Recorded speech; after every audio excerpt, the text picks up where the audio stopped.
A, B, C.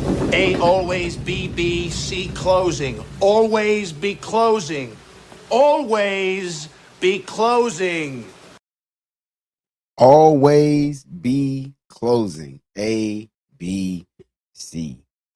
Some people want to tell you that high school recruiting don't matter no more. You got to be careful who you talk to. Man, I appreciate y'all tuning in to another episode of the Somebody Said Kane Show. I was MIA last week. I was traveling for work, so I didn't get an opportunity to get a show out. This week was a little funky too, so I usually want to do these shows on Wednesday nights. Rocking this out on a Thursday night. Appreciate, as always, everybody that hits the like, everybody that hits the subscribe.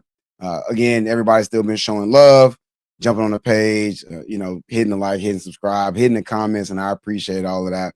I want to talk Canes with other Canes fans, so if you hit me up, I'm going to hit you back. Let's talk some ball, man. Let's talk some Canes. I'm always going to show love because y'all show love to me. If you come on my page, that's showing love. You send a comment, you hit a like, you subscribe, that's showing love. So I'm going to show love back. Like, why wouldn't I, right? It's a Canes thing. Other people wouldn't understand, man. This is what we do. We show love around here. So please tell a friend to tell a friend. Every Monday night, though, I do another show. It's called Somebody Said Sports Show here on YouTube as well. We go live every Monday night, 9 p.m., talking everything football. So if you want to hear about other football teams and the NFL and stuff like that, go follow us over there. Hit the like, hit the subscribe on that as well. Man, so like I said, I missed last week. There's been some things going on in the Miami stratosphere. For those who are the casuals, they'll say, bro, ain't no games going on. What you mean there's Miami stuff happening? Dog, listen. What did the video say at the top? Always be closing. When your head coach is Mario Cristobal, there's no offseason. Mario is always closing. Mario is always recruiting. We are fresh out of a dead period. Mario is doing what he do. He is on that trail. He is recruiting. I'm going to talk about recruiting. One, why it still matters. Two, what this class might look like for Miami and who are my top 5 most wanted recruits in the country. I'm going to show my top 5 recruits that I would like to see us close on in this cycle. And I'm going to tell you why as I show them. So hang out with me on that. Also, we have some coaching hires happen. So I want to get into that too, talk about what I think about some of these coaches, some things that I'm excited about that they could bring to the table, and then even some things that I might be concerned about because no coach is perfect, right? So there's going to be some coaches that are going to be hits. They're going to be, good for the program. They're going to bring some good things to it, but there could be some concerns too. And I got a couple of concerns, but hopefully I'm wrong and hopefully everything turns out great. Man, without further ado, let's just go ahead and let's get into it, man. Who are my most wanted recruits in this cycle? This cycle, this class recruiting, before I get into that, this class could potentially be special. We have an opportunity, or the Hurricanes, Miami, Mario's got an opportunity to put together what could be a very special recruiting class for a couple of reasons. One, like I talked about some weeks ago, we got wins to sell now. What was one of the things you always heard, especially South Florida recruits say? I want to see Miami win first. I want to see Miami do something on the field. We did something. All that talking on the net, Miami got in the field and did something. Word to Keontae Scott. You got wins to go sell now. We know Mario's been a dog recruiter his entire career. He's come a long way as a head coach. He's been a dog recruiter from the jump. And now he's got wins to sell. That's the one thing he didn't have. We got the money, the NIL, we got the location, you've got the history and the pageantry of Miami Hurricanes football. You got the alumni, Hall of Famers walking up and down the sideline. The one thing we didn't have was wins, and we just went and played for a natty. So for that reason alone, this class can be special because we've had good classes without the wins. And so now that you have that, you got a chance to go do something even special, even more special. There's some really high level athletes in South Florida this year. There's been a couple of downish years in South Florida recruiting, if we keeping it a buck. This last cycle, South Florida recruiting, it wasn't crazy like that.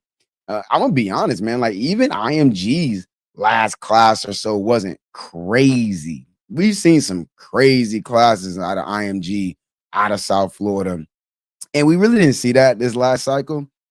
It's some boys in this class right here who are day one starters in college. There's a couple of boys coming out of South Florida this cycle that are going to be day one starters when they get to college. There's a couple that might reclass. They might graduate early. They're juniors this year and they might come out and they might be day one starters when they get to college. I'm not going to talk about the reclass kids until that happens, but I am going to talk about the kids that are for sure going to be in this cycle. One thing to remember when I talk about recruiting, because people may wonder, like, why do I still get so hype about high school recruiting? My personal philosophy is high school recruiting determines your floor, the portal determines your ceiling. Right? High school recruiting will say, what is the baseline for your team? Right? If you didn't get any portal kids, what would be the baseline? Can you still go out there and have a functioning program? What does your development look like from the high school ranks? Portals cream on top.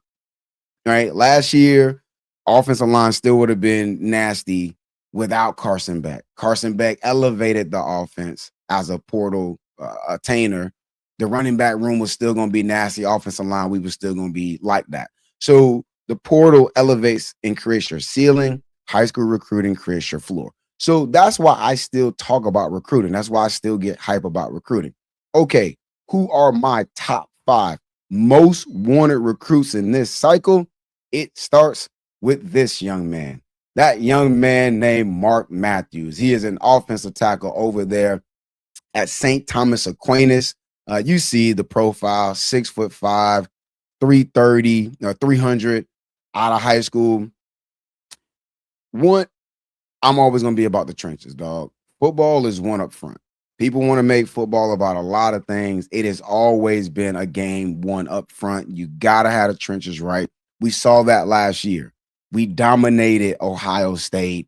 We dominated Ole Miss and people like that up front, running the football. This kid is a day one starter. We just brought in an offensive tackle in this last class who was Mr. Football, Gatorade Mr. Football in the nation. Jackson Cantwell. He's probably going to be a day one starter. Mark Matthews might be better than him today. Mark Matthews is about to be a senior in high school. He might be better than Jackson Cantwell today. This kid is a monster. This kid is a monster, dog. I don't do a whole lot of the must get recruit stuff, the can't miss stuff. He's one of them, though. Mark Matthews is a must get, can't miss type of recruit. Coming out of St. Thomas Aquinas, it is in our backyard, right down the street, so to speak. We've got Jason Taylor on staff, who used to be on that coaching staff over there at STA. Mark Matthews is probably arguably going to be the best prospect to come out of that program, which is a monster program. They feed kids in the D1. Mark Matthews is incredible. Should not be this polished, should not be as athletic as he is. He moves amazingly well, good length and arms and all that good stuff. Technique is way ahead of his age. This kid is a dog, and we gotta have him, man. You can't let the Mark Matthews type of kids get away. We'll never have the state of Miami stuff again. I remember those days, and we've all watched the documentaries, and it used to be state of Miami, and all these kids stay home. That doesn't exist anymore, and that's not possible. But there are certain kids where you got to say, look, I don't care what it takes. Mario, being the offensive line-minded head coach that he is, the way that we are putting offensive linemen into the NFL now, we're about to have a top 10 pick in Francis Mawinoa. You've got to get a kid like Mark Matthews to stay home. You just absolutely have to, man. This kid is just absolutely incredible, dog. Put the tape on. I don't even care if you get in the O-line tape like that.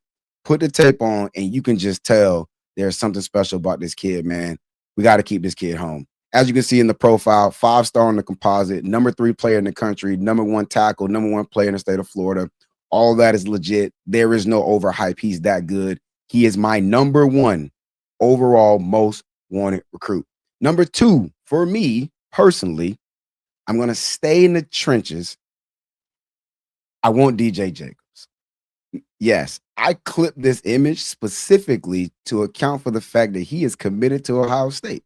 I'm fully aware of that. So was Justin Scott. So was Mark Fletcher. We flipped kids from Ohio State before. And what better team to stick it to and still the arguably number one player in the country from than the Suckeyes? I would love nothing more than to stick it to them by getting the number one player in the country, a kid who is the prototype defensive end coming out of high school. 6'5", 235, runs like he's 5'10", 210. This kid is special. There's a reason he's rated as high as he is. You see him on the circuit. You see him work out. You see how fluid he is at that size. Just like I just said about Mark Matthews, we're putting guys in the league. We're about to have potentially 2 DNs go in the first round of the NFL draft. We just beat Ohio State. I know Mario's selling that. Man, to have the number one player in the country is incredible in itself. I don't remember the last time Miami was able to do that. So that would be huge in itself. But to do it by flipping him from Ohio State would be crazy. And here's the other piece of it too. When he committed to Ohio State that day, a lot of people expected him to commit to Miami. I'm no insider. I don't have no juice, no sauce. I'm not plugged in or nothing like that. I see and hear the same stuff y'all hear and see. A lot of people expected this kid to commit to Miami. I know y'all saw it. I saw it, so I know y'all saw it. Don't be surprised if Mario pulls another one. Don't be surprised if Mario stick it to Ohio State again. He is not going to take that loss sitting down. I can bet your bottom dollar on that. Mario's not going to take that loss sitting down, losing DJ Jacobs to Ohio State, really at what was considered the 9th hour by a lot of people who cover that kind of stuff. My number 3 most wanted recruit in this class, that boy they call No Cut Nick Lanier. Hey, man, listen. Just put on the tape. Just put the tape on. Soon as you cut on Nick's tape, it all makes sense. Look at the rating, 5-star composite, number 12 player in the country, number 3 wide receiver, number 2 in the state of Florida, next to Mark Matthews, who was my number 1 most wanted recruit in this cycle. No Cut Nick is going to be one of the next great South Florida receivers to hit college football. I have no hesitation. I have no doubt. I have no qualms about what I just said. No Cut Nick is about to be the next great South Florida wide receiver to hit college football. I don't believe that certain people are born to do specific things in life. If I did, I would say that Nick is born to be a football player.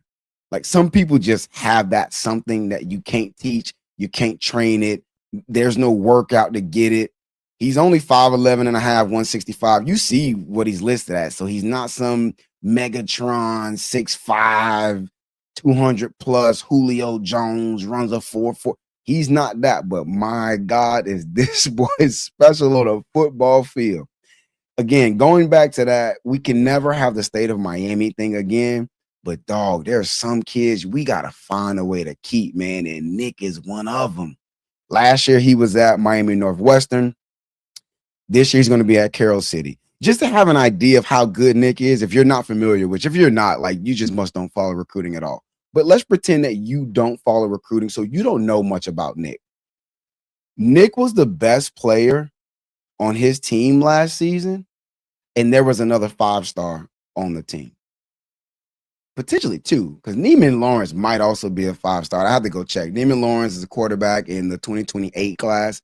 There was another 5-star recruit on that team last season, Miami Northwestern, who was also a wide receiver. Nick is better than him. Year behind him, smaller than him, better than him. No Cut Nick is a monster. That kid is an absolute dog. The idea of having him on the same field with Malachi Tony is what dreams is made of. This is what wide receiver coaches dream of, having a Malachi Tony next to a no-cut Nick. Because if Nick does come to Miami, Mally will be in his junior season. The two of them can play together. There will be no drop-off in terms of having a special young talent in that wide receiver room. No-cut Nick is, if you believe in that kind of thing, if you believe in the must-haves, can't misses, Nick is one of them. My number 4, top 5 most wanted recruit in this class. This one's kind of a reach, I'm gonna be honest. I don't think I'm gonna try and say his name. First name is Honor. You can do what you want to with the rest of that name. Listed as a running back. Personally, I like him most at safety. Listed at 6'1", 190. Again, just an absolute football player. Plays both ways. Elite on both sides of the ball. If you wanted to keep him at running back, he'd still be an elite recruit at running back. He's an elite recruit at safety. He's one of those kids, honestly, just get him on campus and figure it out. Like, real talk. Like, some coaches sell that on kids. Like, oh, you get on campus and like, oh, bro, we might play you over here and we can throw you over there. And they cap it. Right? They lying just to get these kids to sign up. Honor is one of them kids where that's absolutely true. He could probably be a dog at running back. He could probably play a wide receiver if he really wanted to. He could probably play corner. He absolutely can play safety, play nickel. This kid is just a football player. He's a dog, man. It's going to be a tough pull. This one's a little bit of a reach. He is way out there in California. Yes, we just got Van Spafford from way out there in California. We've gotten some West Coast kids before. It's just a little bit tougher. You know, it's hard for these young boys to be that far away from home, especially when there's some closer places you can play. But we are in his top 10. Right? He did drop a top 10, and Miami is in it. So it is a legitimate. It's a reach, yes, but it's not far-fetched. Like, it's not a ridiculous reach where I'm just throwing out some nonsense. We are legitimately in a contention for honor. And, you know, if you can also keep that Polynesian pipeline, I think that's dope too, because there's always some really, really good Polynesian kids that you're trying to recruit. And it always helps to have a couple of them on campus already. So Honor is my number 4 most wanted recruit in this cycle because he's just a football player. He's just special. You can play him at a number of different positions. Personally, I really, really love to see him stick at safety. If he's got an adult in his ear who is guiding him and they know football for real, they will tell that boy to stay at safety because he could be something special at safety. He has got true NFL talent at safety. This kid is special, dog. I want to see him on defense. My number 5 most wanted recruit in this 2027 cycle, Israel Abrams. Considered the number 44 overall player according to 247 Sports. Number 3 quarterback in the country. He's out of Illinois. Don't trip on the Illinois piece. Don't panic. He doesn't have Ohio State in his top 5. He doesn't have Michigan in his top 5. Miami's in his top 5. Miami, Kentucky, Florida State. Believe it is Purdue is in there too, and Auburn. So he is not dead set or committed to staying in the Midwest or up north. Miami's in his top 5. I put him in here because though I'm very much on the train of the whole portal quarterback thing, I don't want a bunch of experiments at quarterback. I'm cool on never playing another recruited quarterback. That might be a hot take. Really don't care. Go get me a proven talent at quarterback. We've hit 3 times now. Darian Mensah hasn't even taken a snap. He's a hit. Like, I don't have to wait to see him play to know that. So I'm cool not playing high school quarterbacks, but you do still need to recruit them. They do still help in terms of recruiting other like wide receivers and other positions like that. So if you can get a kid like this who is highly rated, well-respected, very, very talented, love the measurables at 6'4", 187, rangy kid, obviously will add weight, will add power. You can tell he just knows football. He's being coached well. When you watch the way he plays the game, he's probably got a really good private quarterback coach. All these kids do these days. You can see he's very polished, man. I like what Israel brings to the table. He is strongly considering Miami. Would be nice to get a kid like that, especially getting him early, sooner than later would be dope. And that way you can go sell him to wide receivers, running backs, and offensive linemen. That is my top 5 most wanted recruits in this class. If you didn't get a chance to catch it, it's Mark Matthews, the best tackle in this cycle out of St. Thomas Aquinas. He's an absolute must get, gotta have type of kid. I want DJ Jacobs, the number 1 overall player in the country, according to some, defensive end. I want no cut Nick Lanier out of now Carroll City. He played for Northwestern last year. I want Honor Falavea Johnson. I think that's how you say his name. I said I wasn't going to try it, and I tried it anyway. And then I want Israel Abrams. Those are my top 5 most wanted recruits in this cycle. All right, cool. Got that done. Let's talk about some of these coaching hires. So at the end of the season, we saw some coaches go take other opportunities, and mostly they went to the NFL, and good for them. You know, if you get an opportunity to go coach in the NFL, dog, it's kind of hard to turn that down in this day and age because it's just so much easier. Like there's just so much less work that you have to do, especially when you coach for Mario, where Mario is very demanding of his coaches. You got to be grinding on that trail.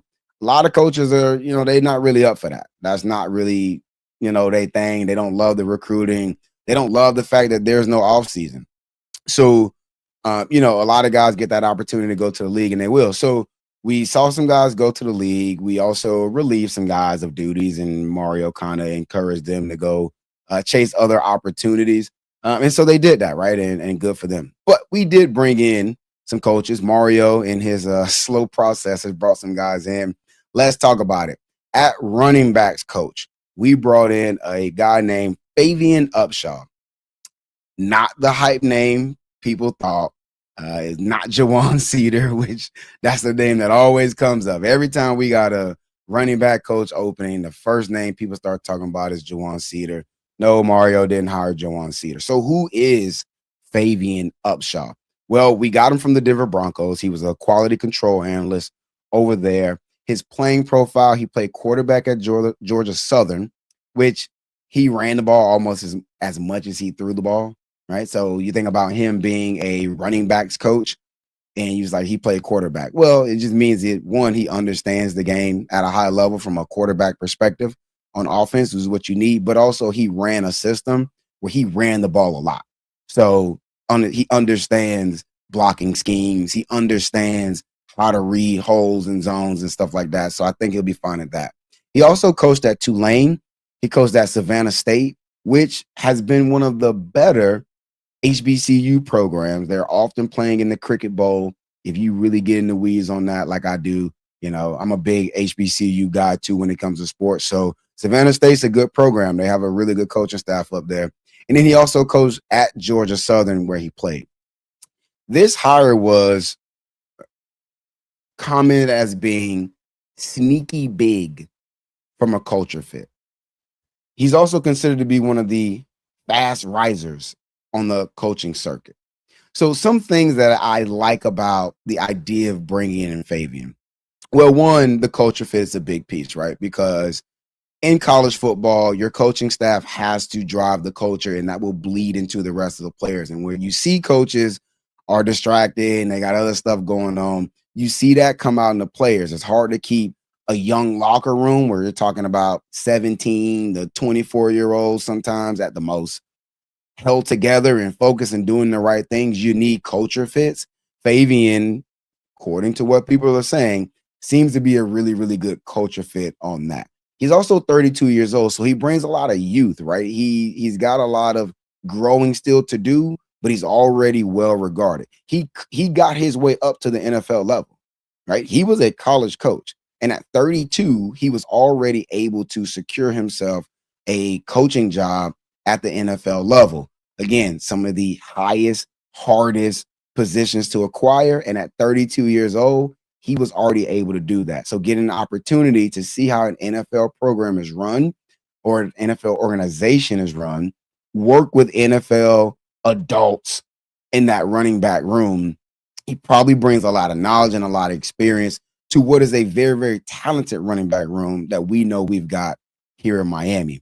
He's young too, so having the energy to go hit that trail, to go do that recruiting. Mario is not going to let anybody on his staff slack off when it comes to that recruiting. If they do, he's going to get rid of them. Fabian should have no problem doing that. Again, from a culture perspective, being from the South, playing in the South, having ties to the state of Georgia, coaching at Tulane, so having ties to Louisiana, Savannah State, South Carolina. So he's got deep ties in the South, should help out in recruiting. He should have the youth and their energy. Some potential concerns, if I'm having to try to think of one, is that coming from the NFL to college? I said he should have the energy to do it. He's only 32 years old. He's a young cat in the coaching game, but it's just different. Yes, he's coached in college before, but do you go to the NFL and you get a taste of that off season where the season ends and you get to go take your family to Cabo, or you get to go to Curacao and hang out for a couple of months with your lady? You don't really get that in college. So he may be thinking like, oh yeah, I'm down to go back to college. And then you get into that off season, dog, where normally you'd be on a beach in some sandals, and now you got Mario hitting you up like, hey, where we at on that running back recruit? It's just different. So if you kind of get out of it, sometimes it's almost like going back to school, right? When you graduate or you finish your undergrad in college, people say just stay in and go ahead and get your master's, because it's hard to get back into that school mentality. Is there an issue with him getting back in that school mentality, man? That would be, one of the potential concerns if I'm reaching, right? I'm not overly concerned. We know Mario does his due diligence. But if I'm thinking about something that could be an issue, that's kind of one of the things that I'm looking at. So that's our running backs coach. I think he's going to be just fine, man. Again, everybody seems to like him. People speak well of him. Young, fast riser in the coaching ranks. I think he's going to be just fine. The other coaching hire that we made, Mario went and got a gentleman by the name of Mike Vitti to be our tight ends coach. Mike Vitti, I'm gonna be honest, I didn't know who he was. Not gonna hold you. Had to do my research and figure out who this cat was. But once you hear about him, I'm pretty hyped about what he could be. And the hire also makes a lot of sense once I kind of tell you the history. So he spent 10 seasons at Army. So on the Army coaching staff, he was an offensive line coach. Also, most recently, an assistant head coach over there at Army. His offensive line won the Joe Moore Award. Well, which makes a lot of sense because at Army, which like at a lot of the service schools, they run the ball a lot. So off top, you hear offensive line coach, you hear Joe Moore Award, you think about Mario, it just makes sense. It's a natural fit. He also played at Army. He was a fullback at Army, and then he actually did serve in the Army. He was an Army captain, earning a Bronze Star. I want to say he led a platoon on a mission somewhere out in the Middle East. Some of the things that I'm excited about Mike potentially bringing to the staff, first of all, that discipline. We're talking about an Army guy, right? And Mario's big on discipline, but Mario is also big on the motivation and getting guys dialed and locked in.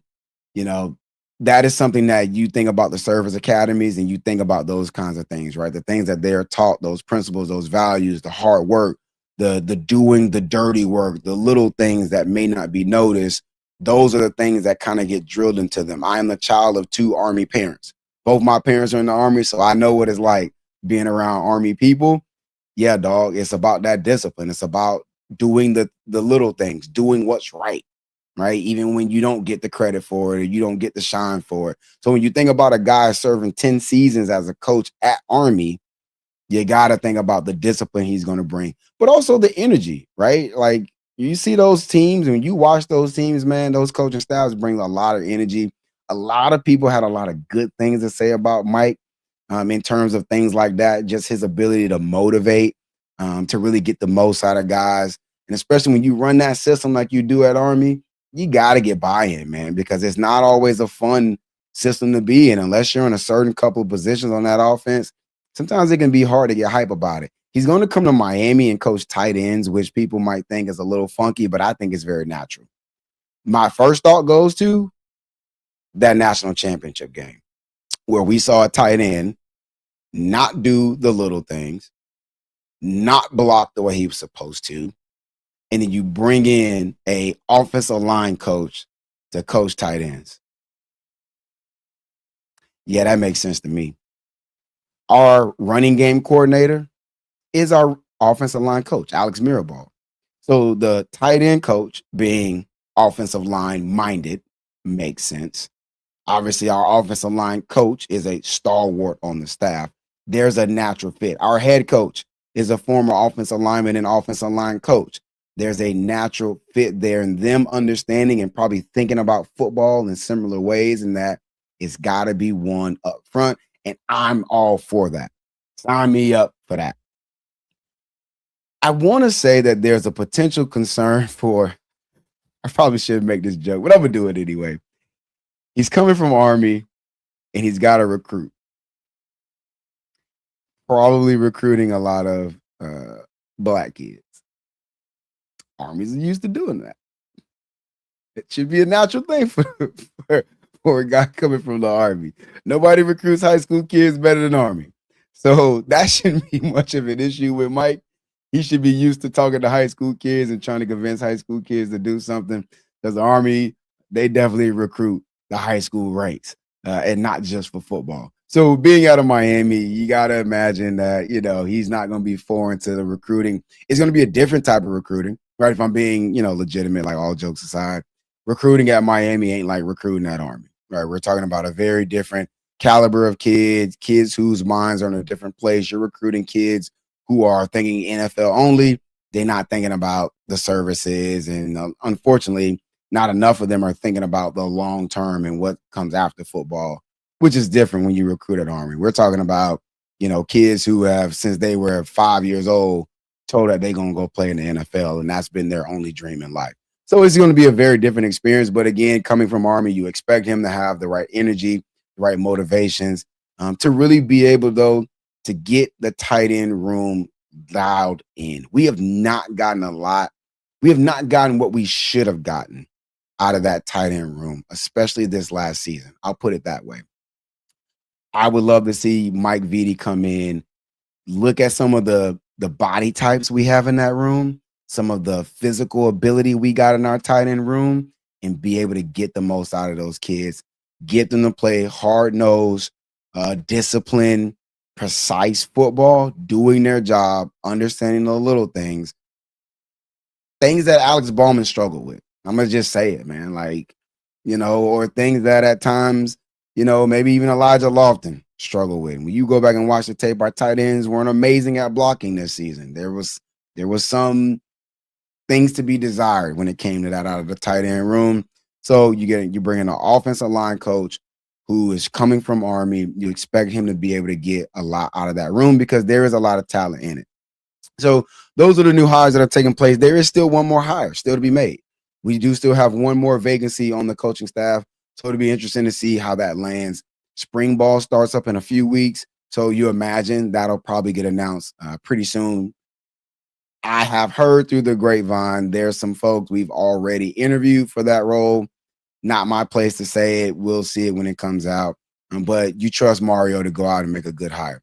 Man, that's all the football stuff I want to get through. Again, talking about recruiting, you see the tag for the night. Recruiting season is AKA Mario season, right? This is where Mario does what he does. He's been a monster recruiter really his entire coaching career, and this is where he gets busy. So as a Miami fan, you should be excited. Yes, we've got a long way before games get played. Spring ball starts in a few weeks, but this is recruiting season. Recruiting in the summer and the spring is more important than it's ever been because a lot of kids commit earlier with the early signing day. And then the wave now is kids just commit before their senior season. So the spring and the summer is where you see a lot of recruiting activity taking place. And by all accounts, it's going to be busy starting today. Go look at the 247 Sports page. Gabby Urruti over there is giving all those updates, man, on all type of kids on campus already today. Going to continue basically every weekend for quite a while. Recruiting is going to be very busy. It's going to be a lot of fun. This is where Mario really makes his bones, man. Mario is one of those Jimmys and Joes over X's and O's type guys, and I'm with that. Some things you just can't teach. So all for that. Recruiting season, a.k.a. Mario season, is firing up. We made a couple of coaching hires.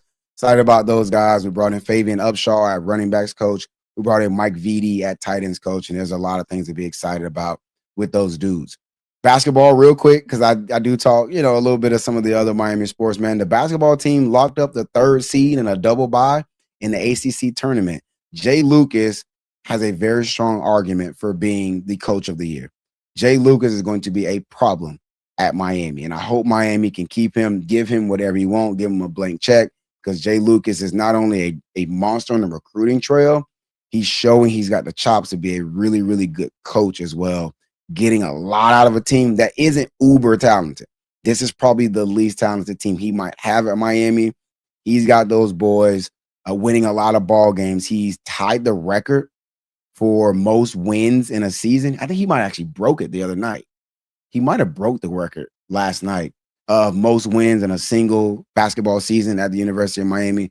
Big shout out to Jay Lucas. Those boys are the 3rd seed in the ACC tournament. They've basically locked themselves up to make the big dance in March Madness. So Miami's going to be a lot of fun. Oh, and they might be playing in Tampa. There is a region that's going to be playing in Tampa this year. So for those of us here in Florida, you might be able to, go to Tampa. I live real close to Tampa, to go see the Hurricanes actually play in the NCAA tournament, which that would be super, super dope. Baseball, they lost to Florida. I don't even want to talk about it, man. As always, I appreciate everybody that tunes in. I try to keep these shows short, 30 minutes-ish, went a little over tonight, have some things to catch up on.